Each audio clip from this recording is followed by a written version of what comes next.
যারা আমরা অনলাইন মানে ট্রেনের টিকিট কাটি, ঠিক আছে, অনলাইন ট্রেনের টিকিট কাটলে কী হয়, যদি আমরা কনফার্ম সিটের টিকিট কাটি, মানে সিটটা যদি কনফার্ম হতে আমরা অনলাইন টিকিট কাটতে সেই ট্রেন দিয়ে আমরা মানে কোনো যাত্রা করবার পাই, ঠিক আছে।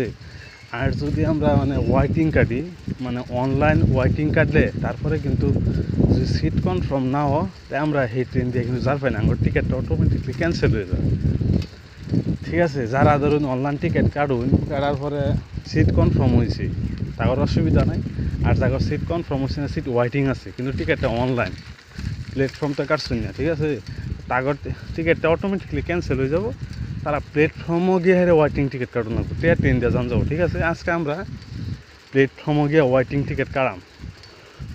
প্ল্যাটফর্মও গিয়ে ওয়েটিং টিকিট কিবা কাটুন লাগে সম্পূর্ণ প্রসেস দেখায় আজকে, আপনারা সবাই খাওয়ান যে।